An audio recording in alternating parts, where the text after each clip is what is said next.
la innovación es buscar estrategias o metodologías que se puedan implementar en nuestro quehacer pedagógico, transformando nuestro proceso de cambio para dar un resultado, una práctica más dinámica. Y eso que ella puede plantear es cierto, pero nosotros tenemos que entender que esta diferenciación entre las estrategias, entre las metodologías, en las maneras de cómo nosotros podemos cambiar nuestro aspecto pedagógico, también van de la mano de la tecnología.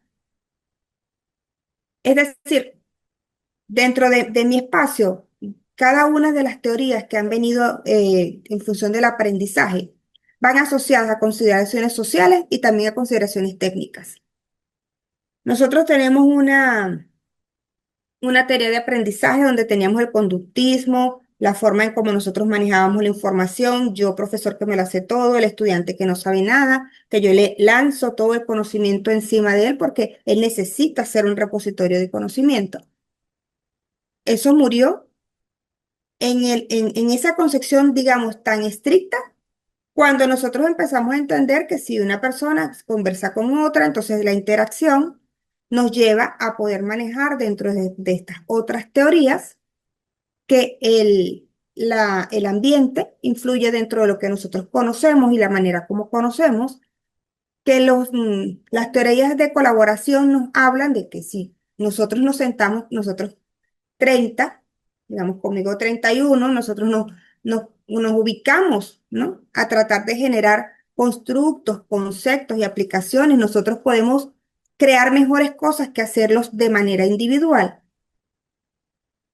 que luego nosotros entendemos que nosotros tenemos que construir y tomar en cuenta nuestra experiencia, que se entienda que a mí usted me puede decir que la bicicleta es una cosa, pero eso va asociada a mi experiencia. Y si yo en mi experiencia tuve en algún momento una bicicleta de rueditas, cuando yo veo la más grande, o la montañera o la de carreras, tengo una perspectiva con relación a ese elemento que una persona que no ha tenido esa experiencia, ¿cómo lo puede visualizar? Entonces, entendemos nosotros que este proceso de creación de experiencias varía y que incluso en el ámbito educativo, sin sacarlo o sin manejarlo en un contexto tecnológico, hablamos nosotros, por ejemplo, de un estudiante que nos llega a un primer grado. Entonces, esa experiencia de ese estudiante que llegó a primer grado, que tuvo en casa a su mamá enseñándole las primeras letras, tal vez enseñándole a combinar, manejando lo que es ese proceso de sílabas, incluso que llegan con lectura. No es el mismo proceso que el estudiante que de repente está donde está una madre trabajadora que tal vez no tiene los conocimientos para poder enseñar a su hijo a leer, entonces una madre analfabeta, donde no prestó este apoyo y este servicio. Y luego venimos, entonces, cuando los dos caen en el mismo nivel, ¿qué pasa? Yo docente tengo que empezar a manejar cuáles son mis estructuras de ese grado. ¿Qué me pide el grado? Y el grado me pide que el estudiante lea fluido un párrafo y después me va a pedir que lo comprenda. Pero seamos honestos, va a ser el mismo proceso para la persona que tuvo un previo con una dedicación, y yo le refería a su representante, pero pueden ser los centros estos maternos incluso que van atendiendo a los niños antes, o el que no la tuvo. Entonces, hay diferencias en cómo nosotros podemos gestionar lo que es este proceso de educación y lo que es el proceso de tecnología. Y hacia esa reflexión inicial es lo que queremos nosotros llevar, que cada uno pueda ir pensando y estructurando qué es lo que nosotros tenemos y qué escuela es la que nosotros necesitamos. ¿Qué escuela dentro de mi contexto, de en qué nivel estoy? Porque acá podemos tener docentes que están trabajando con lo que es primaria, otros con lo que son básicas, otros media, no sé si ya quien trabaja a nivel universitario, pero en los distintos niveles nosotros vamos a observar diferencias y tenemos nosotros que pensar cuál es el modelo de escuela que necesitamos.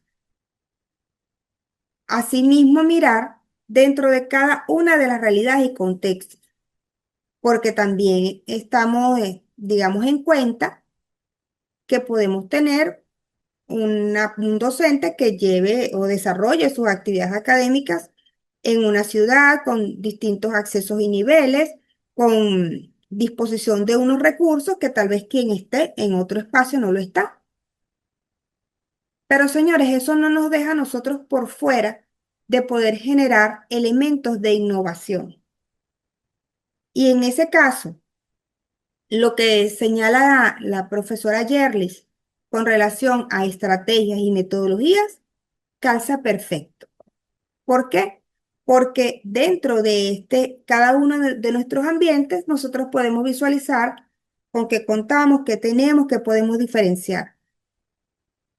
Y esta forma incluso de cómo nosotros enseñamos y cómo nosotros propendemos que nuestros estudiantes aprendan, que en su momento llevó a lo que fue la generación de esta teoría de gamificación y de juego para apropiar, ¿no? En ese concepto de que lo que nosotros tenemos es algo que nosotros debemos considerar y cada uno debe valorar. Entonces, ¿en qué nosotros estamos validando este proceso? Uno, nosotros estamos en un proceso de innovación educativa y en los espacios en los que estemos, nosotros tenemos que ser eh, formadores, propulsores de manejo de innovación, que en muchos momentos implica la conjunción de un elemento, digamos, físico, técnico o tecnológico con una estructura o como una amalgama a nivel de lo que es el proceso humano para nosotros poder gestionar ese proceso. Que tenemos distintas teorías de, de aprendizaje que a pesar que hoy nosotros estemos frente a una postura de un nivel de aprendizaje distinto, de un nivel de participación del estudiante distinto, nosotros no los podemos dejar de lado. Porque aunque yo les referí el conductismo o el manejo de esta teoría como una relación unidireccional donde hay una base y luego un resultado que se va gestionando de esto. Esto no significa que en momentos, en oportunidades o de alguna manera en algún evento, actividad específica, sea esta la forma en cómo yo deba condicionar o desarrollar algún tipo de actividad. Lo que nosotros no podemos,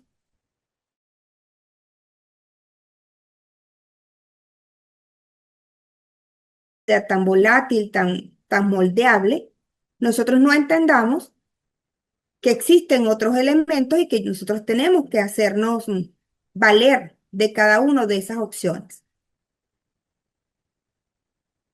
Entonces, fíjense, nosotros hablamos que en este caso la transformación se va a manejar acá como un desafío que es multidimensional.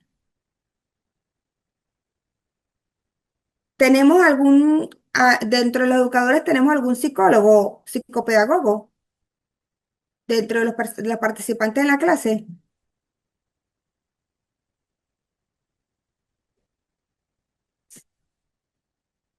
Pareciera que no, pero si nosotros lo tuviésemos, tal vez esta persona también entendería un poco más este proceso de todas las dimensiones del ser que nosotros estamos utilizando y que nosotros estamos afectando con cada uno de nuestros procesos. Cuando nosotros hablamos de los elementos que UNESCO solicita para lo que es la transformación, nosotros decimos que el estudiante tiene que saber aprender, tiene que saber ser, tiene que saber conocer, tiene que saber el compartir, tiene que saber colaborar, tiene que saber manejar sus experiencias. Y en ese compartir va la convivencia porque se entiende que es un ser humano que está en un contexto. Y cuando buscamos qué quiere la UNESCO para el 2030, quiere un estudiante o una persona, un ser humano, que pueda manejar el desarrollo de problemas, el manejo en este caso de conflictos, el poder tener la habilidad creativa y las habilidades digitales, pero siempre también el mantener lo que es el desarrollo socioemocional, que va de la mano de entender que cada una de las cosas que nosotros estemos gestionando acá van asociadas a un proceso de crecimiento y de exploración, de aplicación y de revisión, de manejo tanto lo que son las áreas sensibles como, digamos, lo que es más tangible. Y ahí voy con esto de lo que dice de lo poético, lo mecánico. Si yo puedo tener una concepción de una forma de manejar un proceso de aprendizaje, desde que el ser me entienda, de que el estudiante se integre, que yo pueda calar dentro de su sensibilidad y pueda él entender para qué quiere aprender y manejar dentro de ese esquema lo que necesite yo que pueda ser orgánicamente, digamos, estructurado dentro de este proceso, sabiendo que tenemos unas redes abiertas donde nuestros estudiantes están, digamos, recibiendo constantemente eh, información, eh, pulsos, pulsos de distintas vertientes para poder manejar lo que nosotros estamos haciendo dentro de un proceso de aprendizaje. Desde esa primera visual nosotros tenemos estudiante que estaba pasivo, receptor, que había que buscar la manera de cómo integrarlo. ¿Qué queremos nosotros? Nosotros como docentes. Nosotros en aula, ¿qué queremos nosotros de nuestros participantes? ¿Y qué queremos incluso en estos niveles de los participantes? Queremos que todos nuestros estudiantes, incluyéndolos a ustedes, desarrollen al máximo esa capacidad de explorar, de crear, de buscar de alguna manera cosas que tal vez en algún momento nosotros nos vamos a equivocar, pero poder manejar lo que es el procesar, el organizar la información como una vía para nosotros poder ir tejiendo relaciones, redes. Por eso en la actualidad lo que es la teoría también del conectivismo tiene bastante relevancia, porque al final nos manejamos que todos estamos conectados, todos estamos interconectados en cada uno de estos espacios. Y nosotros en este doctorado somos incluso producto de esta posibilidad tecnológica, porque estamos acá, digamos, dentro de esta reunión. Vamos a visualizar cuántos estudiantes tenemos. Tenemos 10 participantes, 10 estudiantes, más, en este caso, mi persona. Estamos 11 posturas, 11 experiencias, 11 cerebros, corazón y todo lo que es el bagaje de conocimiento y de todo ese proceso experiencial de cada uno de nosotros abordando una temática. Y tal vez hay cosas que yo les puedo referir y bueno, habrá quien lo pueda entender desde una vía, quien lo puede estar relacionando hacia otra, pero somos 11 personas que estamos confluyendo acá, pero no estamos físicamente juntos. No estamos en ese espacio de un salón de clase donde nosotros todos nos levantamos, salimos y caminamos y llegamos a un sitio común. Unos de ustedes estarán en sus trabajos, unos estarán en sus casas, otros estarán cualquier parte, pudiera estar alguno, digamos, si pudiera estar conectado por su celular desde un espacio abierto. Estamos en distintos sitios, pero estamos todos en junto aquí. Y eso nos debe llevar a pensar que esto que nosotros estamos viviendo es algo para lo que nosotros tenemos que preparar a nuestros estudiantes, porque dependiendo de los niveles, tal vez nosotros podemos tener estudiantes que están en la parte de la primera etapa de lo que es la primaria, y ellos en este sentido estarán gestionando sus procesos de juego.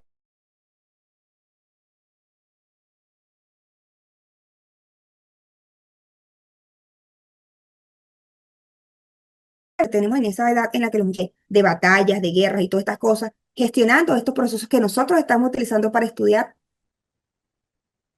Ah, pero en este caso nuestros estudiantes los están utilizando para recrearse, para compartir incluso con otras personas que están en otros espacios. Y a veces puede ser que hasta lo mal utilicen o que ellos sean, como digamos, consecuencia de un mal uso o de una mala intención de un tercero. Pero son espacios. Y entonces de allí es donde viene esa concepción donde dice que la tecnología no es neutral. ¿Ustedes consideran que la tecnología es neutral? A ver, ¿a quién tengo yo por aquí? Tengo acá porque el compañero Vega y la compañera Lady. Ah, porque no tienen los nombres. A ver, Claudia, Patricia, ¿estás por acá?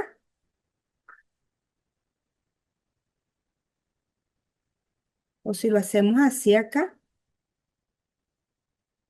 Vamos a ver si nos vemos todos. Tu. Vamos a hacer este ejercicio. Vamos a levantar la mano todos los que pensamos que la tecnología es neutral. Y yo los voy a ver. Lady dice que la tecnología es neutral. Solo Lady. Oscar tiene la intención de decir algo sobre la tecnología porque está marcado allí, pero no termina de abordar.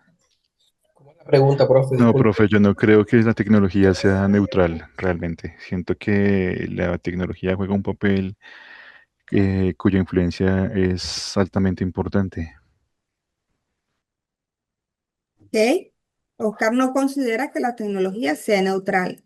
Profe, desde mi punto de vista, yo creo que sí es neutral, o sea, está abierta para todos, pero depende de la intencionalidad con que cada uno se acerque a la tecnología, pues va a tomar una postura en beneficio o de pronto eh, o no muy productiva, por decirlo así. Un ejemplo, entonces yo puedo utilizar la tecnología para mirar reels todo el día. Y paso y paso y paso, y si no es contenido educativo o alguna cosa, pues perdí mi tiempo, digámoslo así, me pasé solo entretenimiento.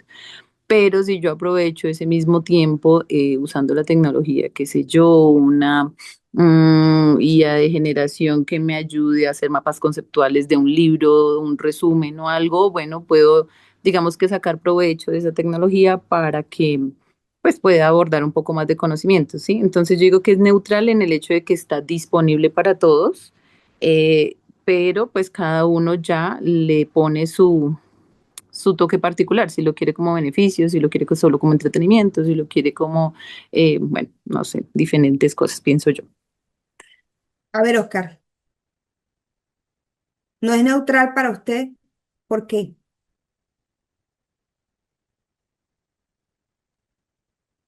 Es que siento que la tecnología, sí, digamos que comparto en gran manera lo que me refiere a la compañera, pero siento que es ya el uso de la herramienta como tal ya genera una acción, una postura, ¿sí? Siento que la tecnología sí genera una influencia como tal y no se permite en sí mismo ser neutral. Siento que es el cómo se usa el destino que se le da. Entonces, digamos que nomás con usarla ya pierde esa neutralidad. Ujú. Todos ustedes tienen cuchillo en su casa. Sí, claro, sí, señora. Ujú. ¿Sabes que cuando surge el cuchillo es un elemento, es una creación del hombre y en alguna forma es la tecnología, es tecnológico, pues. Ah, bueno, que no viene con este proceso de aparataje como estamos ahorita, pero fue un momento de una tecnología que se creó. Pero ahí va con Lady porque decimos, yo puedo utilizar el cuchillo porque yo estoy picando mis aliños porque estoy preparando una comida. Y hay quien agarra el cuchillo y con ese mata a otra persona. Entonces, ahí viene desde dos puntos de vista. Uno, todo elemento que nosotros insertamos dentro del medio en el que nosotros estemos, digamos, no puede ser completamente neutral porque lo estoy insertando y empieza a ser parte de la ecuación. Pero el uso o lo que yo puedo aprovechar de cada uno de esos elementos viene de la mano de lo que es esa dimensión, digamos, del hombre, de cómo nosotros lo aprovechamos. Lady tiene razón. Te puede pasar scrolleando todo el día y pierde el tiempo. O puede colocarse, escuchar una conferencia educativa y eso de repente le deja algo para lo que usted se está formando o algo para un aprendizaje cualquiera. Porque nosotros podemos verlo hasta el punto de vista del aprendizaje, pero nosotros podemos ver un video de cocina o poder buscar algún tipo de recetas o ver cómo yo cambio el caucho de un carro que de repente no lo sé y por ahí lo aprendo.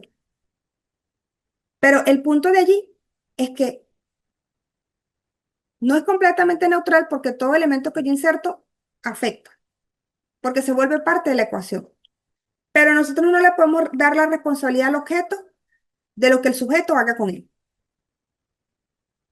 Entonces, como formadores, como docentes, ahí nos viene otro reto. ¿Por qué? Porque nosotros tenemos que buscar que nuestros estudiantes, que en nuestro contexto, que nuestro entorno quiera aprovechar ese recurso, eso nuevo que existe para lo bueno, para lo útil, para que se pueda hacer un análisis, se pueda organizar. Entonces, aquí viene lo que es la configuración de nuestro papel. En unas primeras de cambio, el papel del docente era simplemente, bueno, esto es A más B igual a C, esta es la fórmula, este es el concepto, copien. Pero nosotros luego entendimos que no queremos simplemente que la gente copie, sino que queremos que la gente analice. Porque de repente la gente cuando lo revisa, cuando lo analiza, lo internaliza, se apropia de eso que yo le estoy diciendo, ay, mañana lo entiendo. De repente no me va a repetir el concepto tal cual como yo se lo di, pero yo voy a entender que lo supo aplicar. Y allí juega mucho lo que es esa consideración de que yo pueda manejar incluso que de hecho hoy es algo que también consideramos dentro de lo que son los procesos y cuando se quiere formar las estrategias metodológicas y de aprendizaje y cómo nosotros abordamos lo que es la didáctica en clase, cómo aprende el muchacho, si es más sensorial, si son más auditivos, si son más visuales, si de repente yo le puedo sentar en una colaboración. Y si les pongo el camino más difícil, nos hablamos del proceso de inclusión, en donde nosotros tenemos personas que con algún tipo de discapacidad pueden tener una mayor capacidad con otra área y qué difícil le toca al docente porque el docente tiene que buscar la manera de cómo permite que se explote la capacidad que tiene potenciada y poder disminuir un poco el efecto de la discapacidad que la persona trae. Entonces yo siento que a nivel de educación siempre hemos tenido la vara es alta, pues de alguna manera es duro porque hay un proceso de entender, de comprender, de querer mostrar, de poder facilitar un proceso de aprendizaje. Y con facilitar un proceso de aprendizaje no quiero decir que sea simplemente que sea facilita y que todo el mundo apruebe, no, sino que nosotros podamos llegar. Porque la visión de repente de que yo entro a un salón de clases, duro mis 45 minutos, mis 90 minutos de clase, entré y salí, marqué cuando entré, marqué cuando salí y sentir que ahí cumplí, eso no existe. Porque la realidad es que el docente, desde que se levanta hasta que se acuesta, sigue siendo un docente. Y en este contexto, el estar allí esos 90 minutos de clases tiene que ser o debe reproducirse o uno espera que eso se traduzca en poner a esos muchachos a pensar, a manejar la creatividad, a que quieran tener la estrategia, la motivación, para que quieran aprender y que quieran hacer mejores cosas. Y en función de eso, bueno, cómo nosotros nos manejamos con todo este tipo de interés. Que luego cuando nosotros incorporamos, bueno, que estamos en una escuela, que tenemos unos lineamientos, que tenemos unas políticas, que tenemos unos reglamentos y tenemos cosas que cumplir, decimos, bueno, aparte de eso, de lo que yo quiero hacer, con lo que las herramientas que tengo, con la realidad que me arropa, yo tengo unos lineamientos con los que tengo que salir adelante. Y por eso, cuando nosotros hablamos de innovación educativa, ciertamente puede ser con tecnología, sin tecnología, con estrategias, con diversidad, con cambiar la forma de hacer las cosas, con de repente alterar el orden en que nosotros aprendemos o en el que nosotros desarrollamos las actividades para que los estudiantes aprendan. ¿Tengo alguien que levantó la mano? Adelante.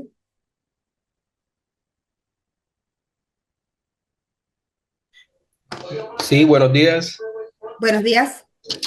Profe, teniendo en cuenta su planteamiento, yo soy docente de una escuela rural y este tipo de experiencias de innovación tecnológica muchas veces se ve reducida por el contexto, porque en la escuela, por ejemplo, se da informática, pero no tenemos computadores, por ejemplo, empezando por ahí.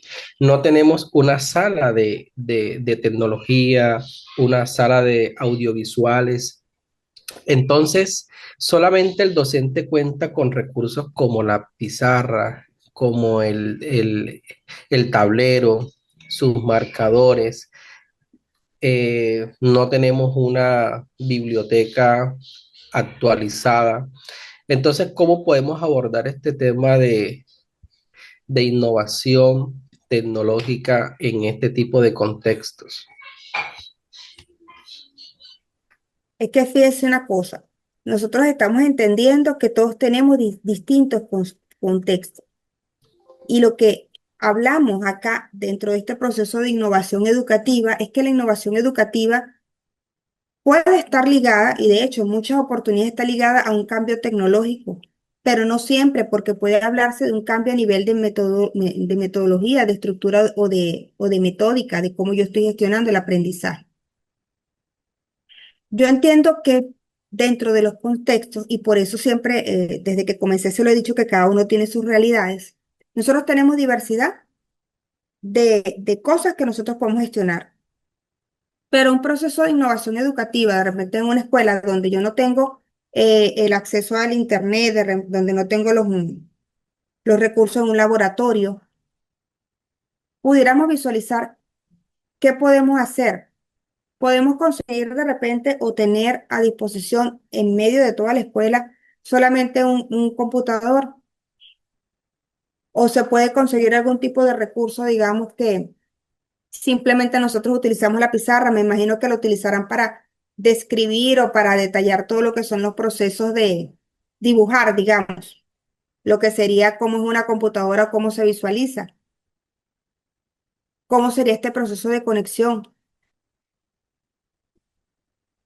Entonces, allí ya tenemos que ver cómo es el currículo, pues de qué es lo que nosotros estamos queriendo gestionar, qué es lo que nosotros tenemos dentro del espacio académico, porque si evidentemente estoy en un sitio donde no soy el directivo, donde no tengo los recursos, donde yo tengo que trabajar con lo que hay, en función de lo que hay, ¿qué hago yo?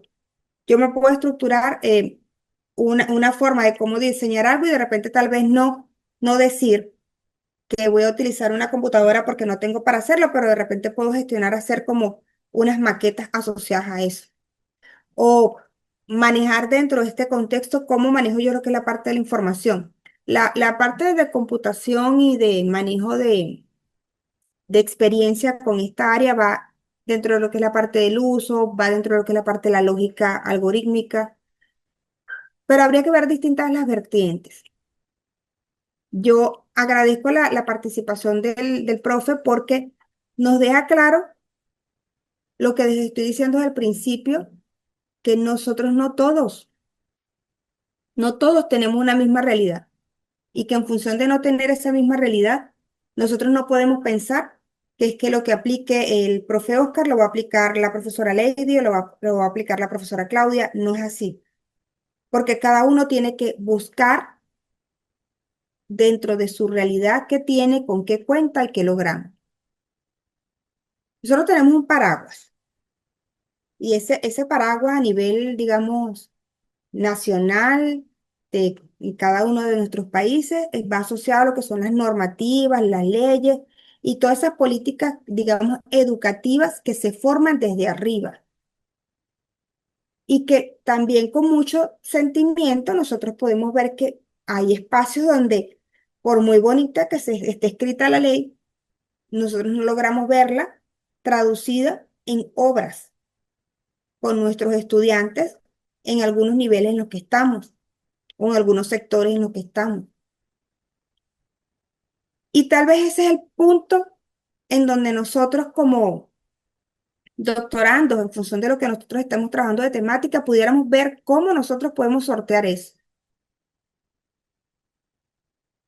cómo nosotros pudiéramos lograr un mecanismo de articulación o de experiencia, porque tal vez de poder se me ocurrir, pudiera decirle, bueno, de repente nosotros estamos en este colegio no tenemos estos recursos, pero si nosotros de repente hacemos convenio con un colegio que esté en otro sector, tal vez podamos en algún momento estar allí y poder tener esos recursos y poder hacer un compartir de experiencias, no lo sé. No sé si dentro de este concepto nosotros hablamos de lo que nosotros tenemos y de repente buscarnos algún ente de estos gubernamentales, ONG o de estas personas que quieren hacer algún tipo de altruismo y de repente nos puedan colaborar con algo, no lo sé. Sí, lo que necesito que entendamos, de verdad que en este concepto, es que la innovación educativa viene dada por todo este proceso de transformación de la visión que yo quiero de un estudiante. De cuál es el rol que se está modificando en el docente, porque qué es lo que nosotros le estamos entregando a este contexto. Y por eso al inicio les decía, nosotros antes educábamos con ese contexto igual para generar mano de obra para una fábrica, pero ahorita no, ahorita que tenemos muchas máquinas que hacen muchas cosas de manera automática, ahorita que nosotros queremos generar creatividad, emoción, potenciar esa creencia, esa fe de que podemos lograr cosas, ese querer cambiar. Y es que, no, como les digo, estamos en un momento duro porque nosotros queremos gestionar o lo que nosotros necesitamos, lo que este momento nosotros nos está pidiendo son estudiantes con visión, por supuesto con una formación. Tenemos que tener un análisis de saber cómo se suma, cómo se multiplica, cómo se divide, cuáles pueden ser las partes de las leyes de la física, lo que nosotros podamos manejar las nociones básicas de química, pero nosotros necesitamos un estudiante o un profesional, un egresado de un nivel educativo que pueda tener la propensión y la actividad y se sienta que está capacitado para crear. Y por eso se ve incluso lo que es este cambio del rol del participante, pues, o del estudiante, que anteriormente era simplemente, él se quedaba, copiaba, copiaba, copiaba, y se iba con su cuaderno para su casa llenito. Yo tuve ya esos cuadernos todos llenitos de clase. Ahorita hay muchachos que clase ni siquiera copian. Y tal vez esa arista también es algo que nos puede estar afectando porque hemos visto últimos estudios a nivel de lo que es el aspecto psicológico, que cómo influye el escribir en otras funciones del cerebro que se pierden de vista. Pero eso es una realidad que nosotros estamos viviendo ahorita. Entonces, desmayarnos no es, ni sentirnos que no podemos, ¿no? Es buscar que estamos acá. Nosotros iniciamos el doctorado en Humanidades, Mención Educación con la intención de que nosotros venimos de repente de un proceso de una maestría donde ya tratamos una temática, estamos desarrollándonos en un papel en el medio educativo. No sé, aquí tenemos tener docentes de aula, podemos tener directivos de lo que son escuelas, podemos tener personas en el área administrativa, en el área educativa, puede haber muchísimos perfiles, pero cada uno desde nuestra realidad, desde esta postura de lo que nosotros podemos hacer, tenemos que buscar darle la vuelta a entender cómo es este proceso y ver la innovación como una oportunidad y tratar en este caso de ver cómo nosotros mitigamos lo que pueda resultar de una u otra manera en lo que nosotros estamos gestionando para que nuestros estudiantes lo aprovechen de la mejor. Yo entiendo en este caso que de repente el concepto no es que sea fácil, pero yo estoy segura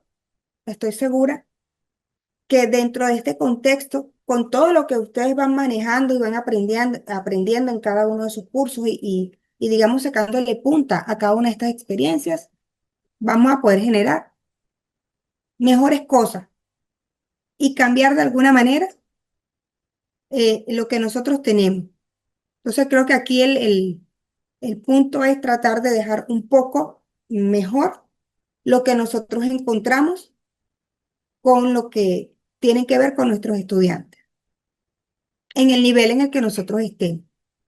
Y en este doctorado, entonces la invitación primera, como ya se las mostré al inicio, es que vamos a ubicar el foro dentro del aula virtual y vamos a desarrollar eso, simplemente una cuartilla de esta postura y de nuestra experiencia, porque eso permite y va a permitir en lo personal y a sus compañeros de más o menos conocer un poco más lo que es el grupo y cuál es nuestra realidad. Hay un material que está allí de referencia, yo les voy a colocar la puntualización de qué elementos quisiera que visualizaran allí, más para ir puntualizando sobre los ítems que nosotros tenemos acá, pero bibliografía hay mucha, material, wow. Y siempre entendiendo, bueno, cuál es el norte y qué es lo que nosotros estamos gestionando acá. Yo les agradezco a todos los que se conectaron, la participación y el apoyo. Por el día de hoy, nuestro encuentro queda hasta acá. Si tienen cualquier duda, me pueden escribir por el vía del foro o por el mensaje directo del aula. Igualmente esa información me llega si tienen alguna duda o alguna inquietud. Y buscaríamos programar próximo encuentro para como dentro de unas 2, 3 semanas.